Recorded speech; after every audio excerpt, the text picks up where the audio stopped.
الرجيم بسم الله الرحمن الرحيم أعوذ بالله من الشيطان الرجيم بسم الله الرحمن الرحيم. eléyìí ni ìtají níwọ̀nba lórí ọ̀rọ̀ èyí tí ń jà rìnrìn lọ́wọ́ nínú ìlú wa Nàìjíríà. ìta fẹ́ pé gbogbo onílàákàyè ṣàkíyèsí lórí ẹ̀ gẹ́gẹ́ bí àdéhùn èyí tá a ti ní pẹ̀lú ìlú Nàìjíríà, ọmọdé wa, àgbà wa, ọkùnrin wa, obìnrin wa, ó mọ gbogbo wa lára ká máa ṣàdéhùn náà ní gbogbo ìgbà. ẹni tí ó wí lóyìnbó ń wí lédè òyìnbó, àwa tá ń wí lédè lárúbáwá lójoojúmọ́ ní gbogbo ìgbà nílé ẹ̀kọ́ wa, àwa náà à ń wí. bàbá wa ń ṣàdéhùn yìí, dandan ni ká máa mú àdéhùn náà ṣẹ. gbogbo ohun tó bá wá fẹ́ jẹ́ kùdìẹ̀kudiẹ èyí tó lè dí ìlọsíwájú lù wá lọ́wọ́, àfi ká máa tara wa jí, ká máa gbéra wa ṣàkíyèsí gẹ́gẹ́ bí àdéhùn náà. gbogbo wa là máa ṣe ládéhùn lójoojúmọ́ wípé Nàìjíríà bíládé bíládé dání wà á bọ́tò bíládé dání fàṣílámì sàbàtì fúbí sími kíbá ìhìn ayé ètò yẹ èṣù bíládé wáyà yàlọ́wọ́tọ̀ alihimma.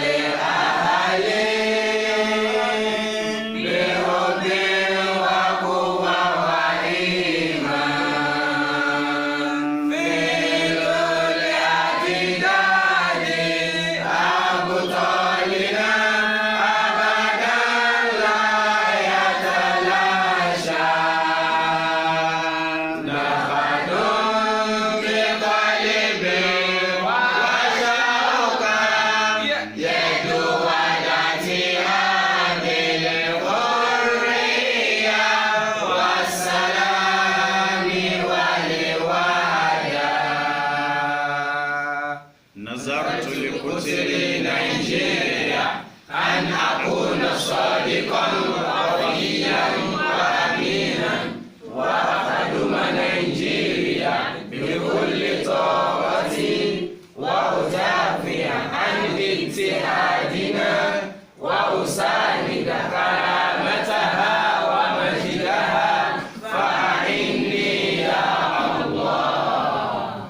eléyìí ni àdéhùn èyí tá ń ṣe lójoojúmọ́ ní gbogbo ìgbà fún ìlú Nàìjíríà, wípé máa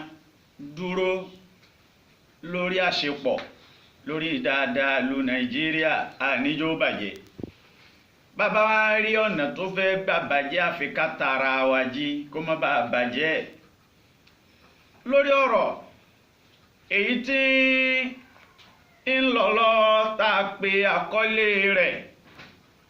ní ìwá ojútùú sí ọ̀rọ̀ ètò ọlọ́pàá, ashurtatul iqlimiyya wal mujtama'iyya madarratuha wa manafi'uha. state police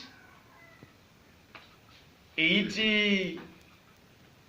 National Assembly wa ní Nàìjíríà tí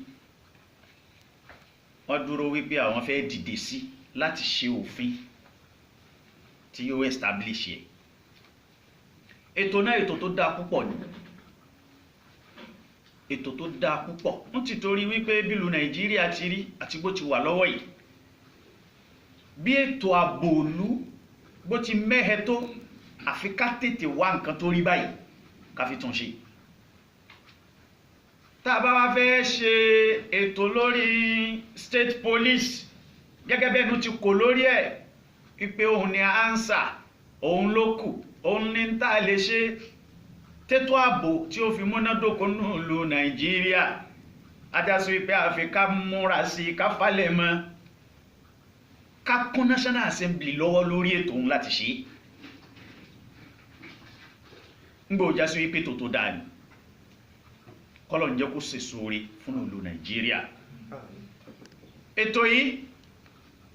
tá a bá wò dáadáa a rí wípé ìfọ̀kànbalẹ̀ òun náà ló jẹ́ nǹkan kókó nǹkan pàtàkì tí ìlú gbọ́dọ̀ kọ́kọ́ wà. ń tó sì kejì ẹ̀ òun náà ni bí ìlú ó ti máa jẹ tí ìlú ó máa mu lálàáfíà.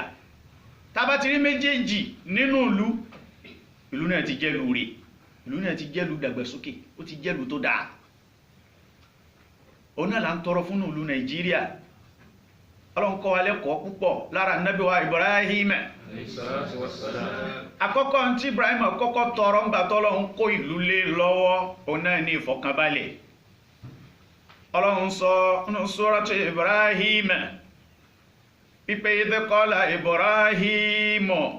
wa idh qala Ibrahim rabbi ij'al hadha al-balada aminan wajnubni wa baniya an na'buda al-asnam. Ànábì Ibrahim ó rí wípé kóhun ó tọrọ lọ́dọ̀ Ọlọ́run pé ìlú Ọlọ́run kó lé òun lọ́wọ́ yìí ń tí wọ́n fi ń ṣèlú òun náà ní ìfọ̀kànbalẹ̀. tí ò bá sí fọ̀kànbalẹ̀ nínú ìlú náà kò jẹ́ ìlú gidi. ó wá tọrọ fọ̀kànbalẹ̀ sínú ìlú tọ́lọ́run fi kọ́ àwa náà lẹ́kọ̀ọ́ pé a tọrọ fọ̀kànbalẹ̀ ni. torí bí ò bá sí fọ̀kànbalẹ̀ ní tí ó sin lọ́hun gan ò ní rójú ráyè sin lọ́hun ló fi kọ́kọ́ tọrọ fọ̀kànbalẹ̀ pé Ọlọ́run fi fọ̀kànbalẹ̀ sínú ìlú yìí fóun wajnubni wa baniya an na'buda al-asnam. bí fọ̀kànbalẹ̀ bá wá dé àtẹ̀mí àtọmọ àtẹbí àtara káwá lè máa sin ìwọ Ọlọ́run kó má di ó ṣàlámà sìn. ó wá sọ ní kúkú nínú Suratul Baqara. wa idh qala Ibrahim rabbi ij'al hadha baladan aminan warzuq ahlahu minas samarati man amana minhum billahi wal yawmil akhir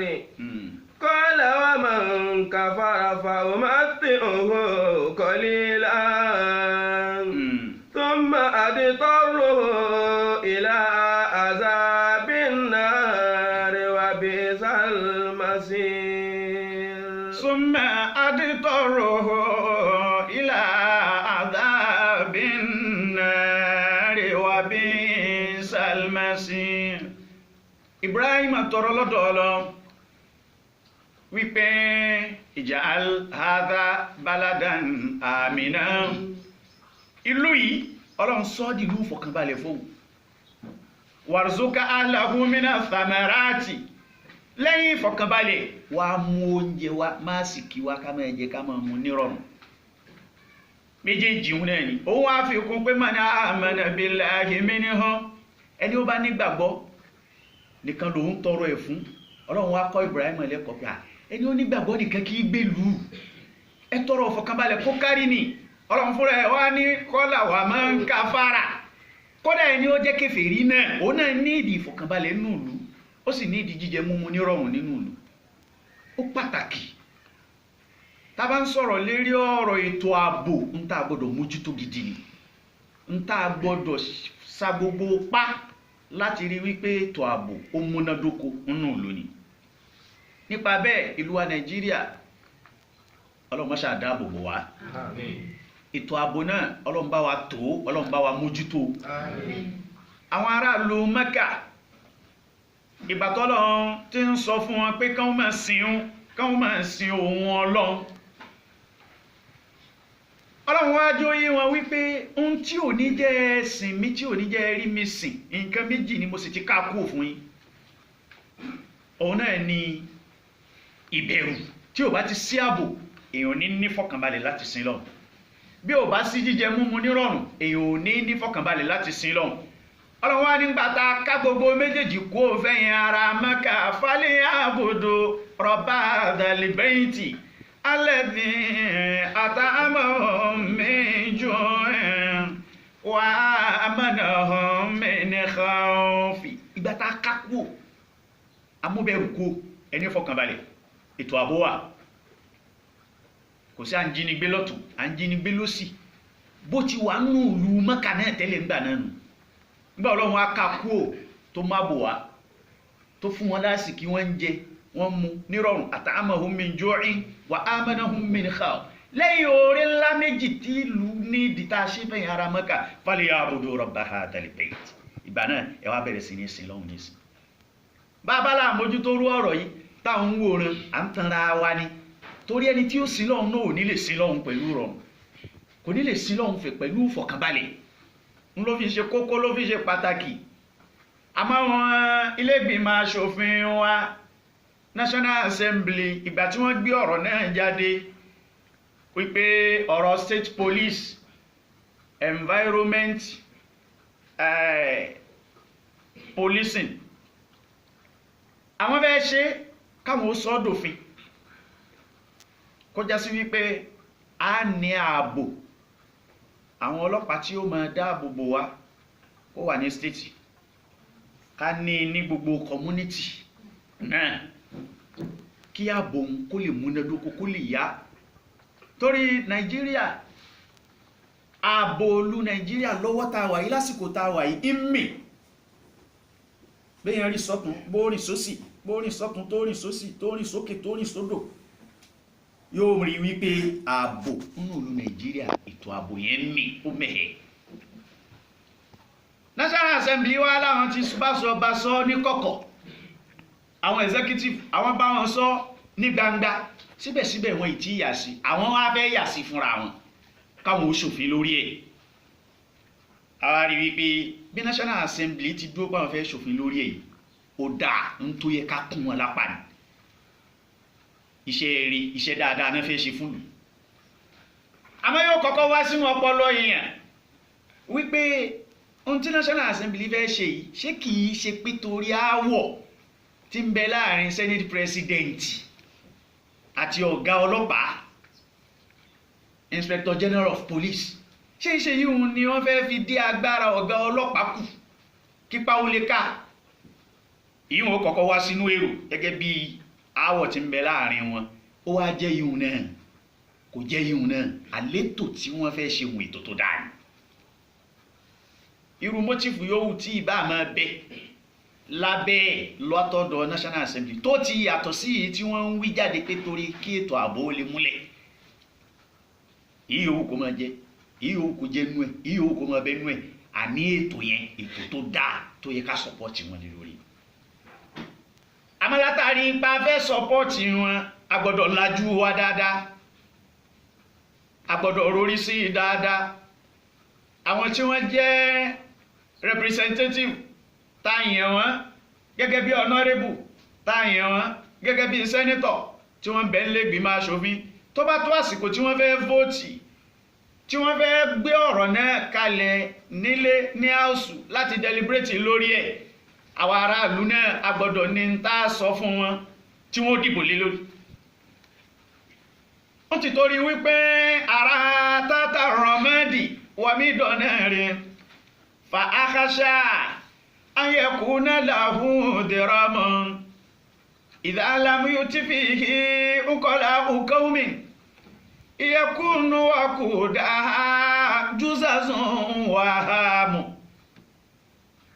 ọ̀rọ̀ yìí bó ti rí bẹ́yàn bá wò ó dáadáa ó ní ìdí ká fọpọlọ sí ó sì ní ìdí ká fún àwọn olórí wa nímọ̀ràn ó ní ìdí ká fún gbogbo àwọn ọ̀nàrẹ́bù àwọn sẹ́nítọ̀ nímọ̀ràn kán wá gbàmọ̀ràn nílé gẹ́gẹ́ bí òfin kán lè gbé lọ́nu áùsù ó ní di ká fún ìjọba àpapọ̀ nímọ̀ràn lórí ẹ̀ nítorí wípé oríṣiríṣi èrò ó ṣeé ṣe kó pamọ́ sábẹ́ ètò yìí etí òfin wá ní di khutuwatun lil haqqi aw khutuwatu haqqin urida biha batil tí òfin ní jẹ́ ọ̀rọ̀ tó dá ó dùn lẹ́nu àmọ́ bàjẹ́ ni mo abẹ lábẹ́ tí òfin ní já sí wípé bàbá ṣe wàhálà yìí tá a ṣe gbogbo ètò yìí tán tá a dá state police ilẹ̀ kí Nàìjíríà ó tún máa padà wàá bọ́ sínú ipò tí ó tún burú jù tàkọ́kọ́ yìí lọ àfi ká tẹ́ná sáàrin o pàápàá jùlọ ìjọba àpapọ̀ executive olórí wa Muhammadu Buhari ọlọ́mbáwa ṣọ́ ọlọ́mbáwa dúró tì olórí wa nídìí àwọn think tank gidi tí wọ́n ó ronú fún lérí ọ̀rọ̀ yìí tí òfin ní já sí wípé a sá kúrò nínú oòrùn àtúnkìrà wa bọnú náà lérí ètò yìí torí wípé àgbékalẹ̀ rẹ̀ látọ̀dọ̀ lẹ́gbìmọ̀ aṣòfin ó ní furasí nínú ó á jẹ́ bẹ́ẹ̀ kò jẹ́ bẹ́ẹ̀ ó jẹ́ ń taarò kò jẹ́ ń taarò a gbọ́dọ̀ fúnra wa ní ìṣítí bí ó bá jẹ́ ń taarò bó bá jẹ́ ìṣítí tó bá dọ́dọ̀ àwọn lẹ́gbìmọ̀ aṣòfin àwọn fúnra wọn kan lè túnra wọn ṣe bó bá jẹ́ ìtaarò náà ni àbí tí wọ́n rò náà ni taarò pé ní ń bẹ lábẹ́ níbàjẹ́ tó ṣe déédéé tí wọ́n rò kán lè máa pa ajá wọn kán ó yí èrò wọn padà nínú ìwé ìròyìn Punch láàárọ̀ yìí èní ni 4/7/2018 àbí 5/7/2018 ìwé ìròyìn Punch wá gbé wípé ilé ìgbìmọ̀ aṣòfin àgbà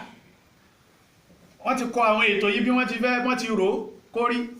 àwọn àfiránṣẹ́ sílé ìgbìmọ̀ aṣòfin kékeré àwọn tí wọ́n á kọ sínú ẹ̀ ó mú fura dání àwọn tí wọ́n kọ sínú ẹ̀ yìí la fẹ́ tara wa jí lé lórí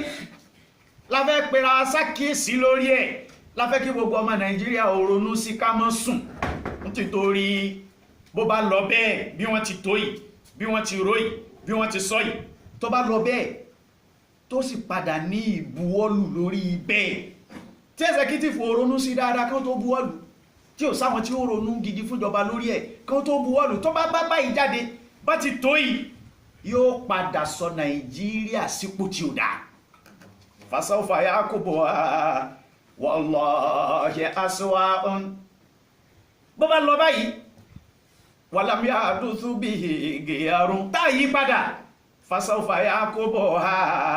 wallahi aswa'un aburú táàrò tó ju yíò lọ òní ó padà wá ṣẹlẹ̀ lórí ẹ̀ àwọn ètò yìí nígbàtí ìwé ìròyìn tí yóò gbé wá láàárọ̀ yìí ó ní nínú tí àwọn ilé ìgbìmọ̀ aṣòfin design tí wọ́n kọ kalẹ̀ òun ní kíni. The details of the bill are as follows. 217. Number 1. There shall be a police force in each state of the Federation. Number 2. Subject to the provisions of this Constitution. A state police force shall be organized and administered in accordance with such provisions as may be prescribed by an act of the State House of Assembly. B. Members of state police shall have such powers and duties as may be conferred upon them by law. Government to appoint CPs, LG police chiefs. 218. Number 1. There shall be a government to appoint state CPs, State Commissioner of Police. Government shall be governor. Governors to appoint State Commissioner of Police, local government police chiefs. Lára bí tó nídìí ìfurasí ń bẹ àkọ́kọ́ nù gómìnà ní kó máa yan Commissioner of Police state yẹ kó yan òun ni kó yan Commissioner of Police nínú tá a sì ń bẹ̀rù lára ẹ̀ tá ń bẹ̀rù lára ètò tíjọba náà fi fẹ́ farabalẹ̀ kó tó gbé kalẹ̀ ní wípé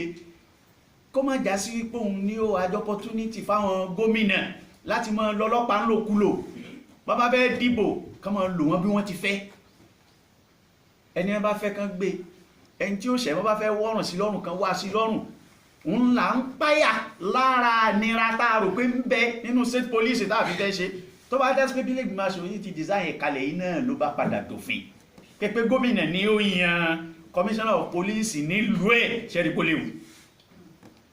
There shall be a head of police for each state of the local government area of the state to be appointed by the State Police Service Commission. Police Service Commission ta ni ó yàn yìí o bí ó ṣe gómìnà bí gómìnà bá yàn tó yan àwọn tí ó tún máa jẹ́ commissioner tó tún yan commissioner ó yan commission ó tún wá yan commissioner àjẹsí pé òun ló kó gbogbo àṣẹ wọn sọ́wọ́ yóò lè lò wọ́n bó wọ́n ti fẹ́ bó ti fẹ́. The state police force shall be under the command of the state commissioner.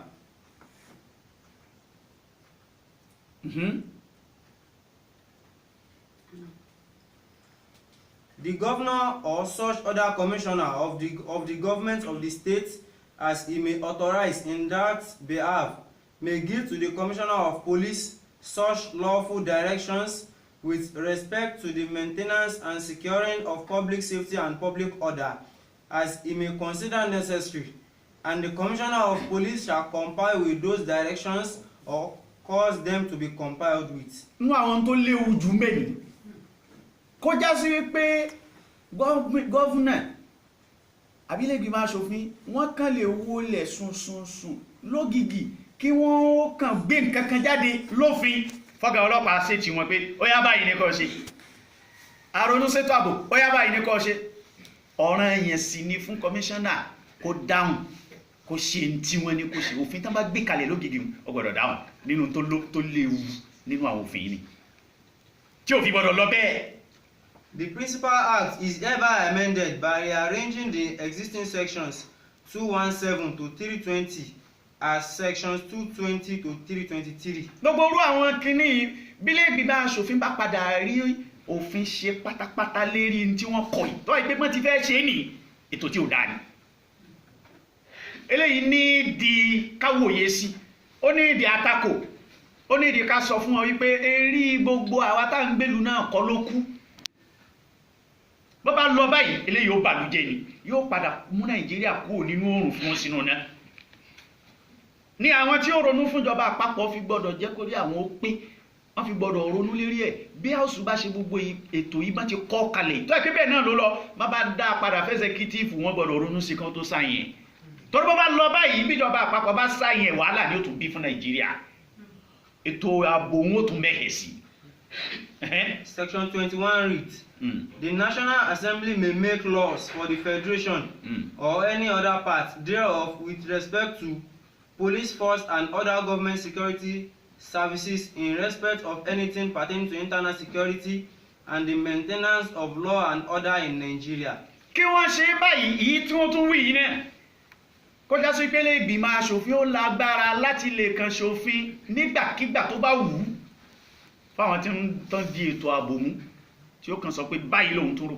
eléyìí ni ẹ tún ṣe eléyìí ni ẹ tún ṣe tí federal sì gbọ́dọ̀ gbà ọ̀gá ọlọ́pàá tí ó bá wọn federal gbọ́dọ̀ gbà ó kú ọ̀bẹ́ gbogbo tó bá jọ mọ́ force ní Nàìjíríà gbogbo eléyìí ìfẹ́ fi ọgbọ́n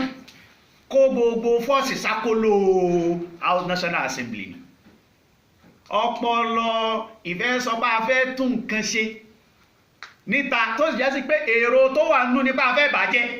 gbogbo ọmọ Nàìjíríà bá lajúlẹ̀ tí lè gbìmọ̀ aṣòfin bá rí gbogbo tí wọ́n ń kà yìí ṣe tó bá dòfin yóò mú Nàìjíríà kúrò nínú òrùn bọ́ sínú náà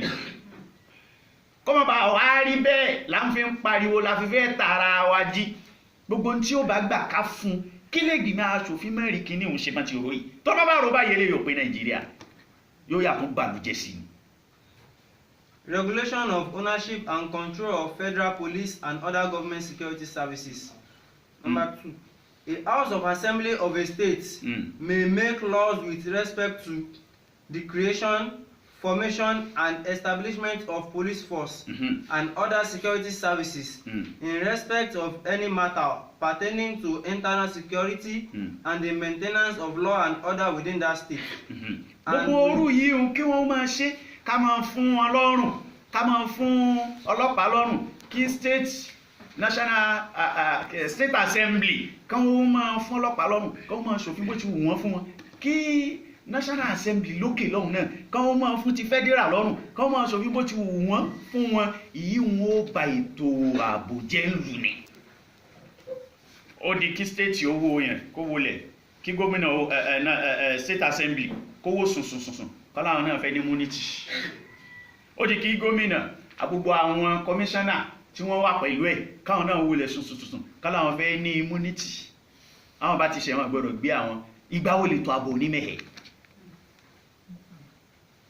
Bí national assembly bá bá rí agbára yìí gbà bí wọ́n ti fẹ́ yìí àwọn náà làwọn fẹ́ immunity fún senate president àwọn tára ló ń yarí ìgbà wo náà ní ìgbà fún gbogbo ọmọlẹ́gbẹ̀mọ aṣòfin. Ìlú ọmọ wa bàjẹ́ àwọn arò wípé wọ́n ń ṣètò tó dáa bẹ́ẹ̀ sì ni wọ́n ń bàlú jẹ́. Láti lè ronú la fi gbé ìtanijí kalẹ̀ fún gbogbo wa lọ́kùnrin lóbìnrin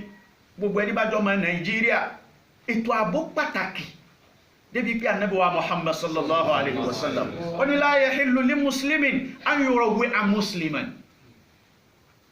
Mùsùlùmí ò gbọdọ̀ dúró wípé òun fẹ́ dá ìpayà ìjayà lẹ̀ nínú ìlú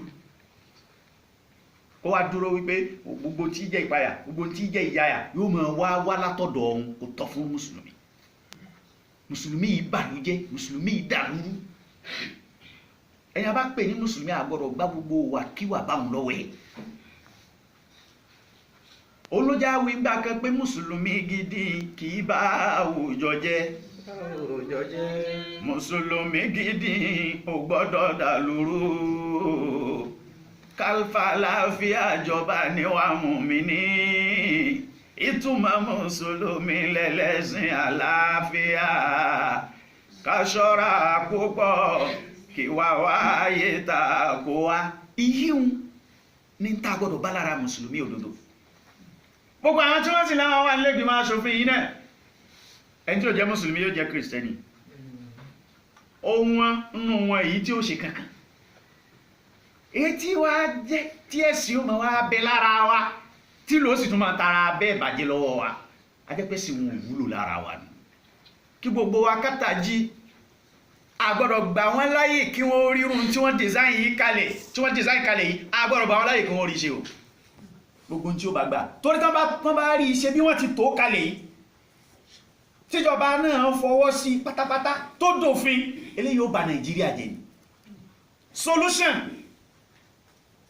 bàbá tí ẹ fẹ́ ṣe state police náà tá a fẹ́ ṣe community police tá a bá fẹ́ ṣe suggestion ni ń tá a lè fi kún tó ìpé tá a bá ti fi kún ètò yẹn wà excellent a dá parí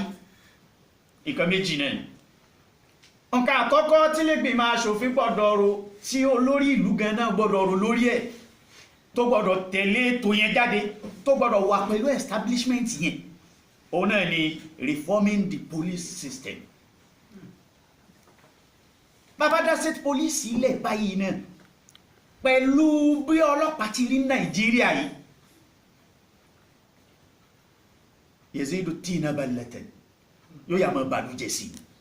torí ọlọ́pàá fún rẹ̀ ò dá láwùjọ.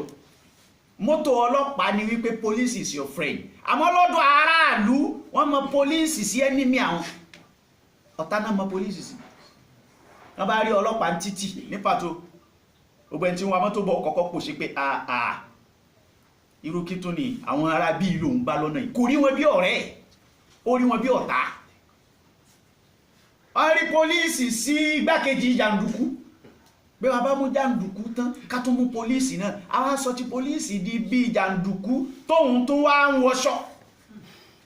tẹ́pẹ́ jàǹdùkú lòun náà àmọ́ òun ń wọṣọ òun ní uniform. A gbọ́dọ̀ tún kíní yìí ṣe lọ́kàn aráàlú táráàlú ó kọ́kọ́ rí ọlọ́pàá gẹ́gẹ́ bí ọ̀rẹ́ àkọ́kọ́ ṣe ńláńlá tó wà bẹ́ẹ̀ nù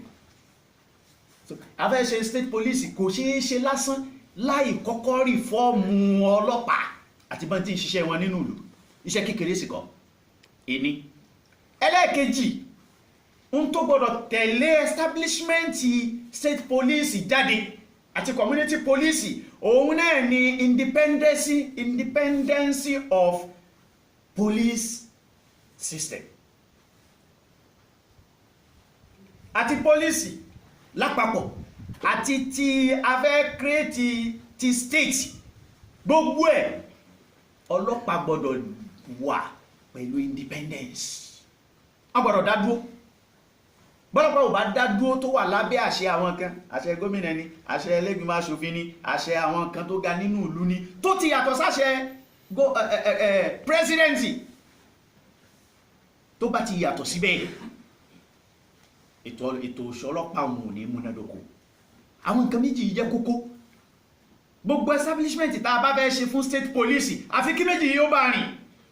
tí méjì yóò bá rìn kò lè gbé wá Nàìjíríà débi kankan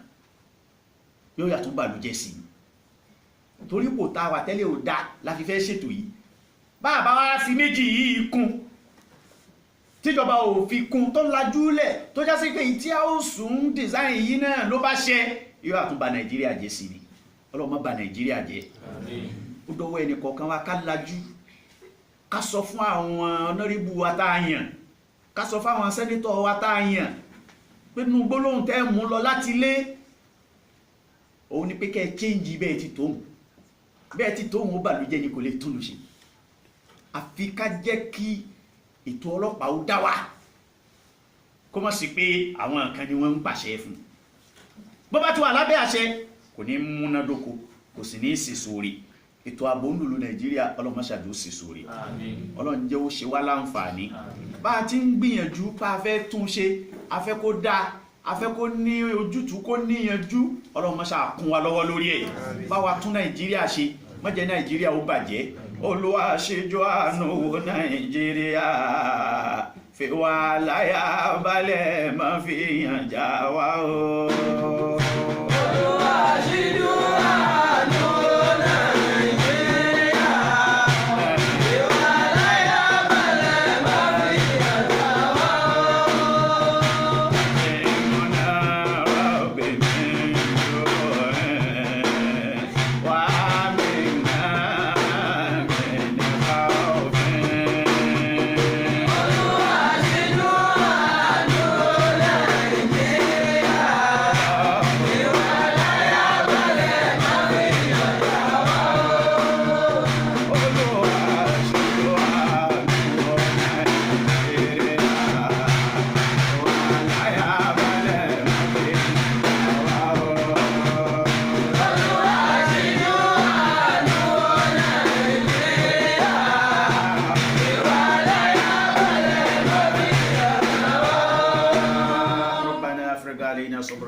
وثبت أقدامنا وانصرنا على القوم الكافرين ربنا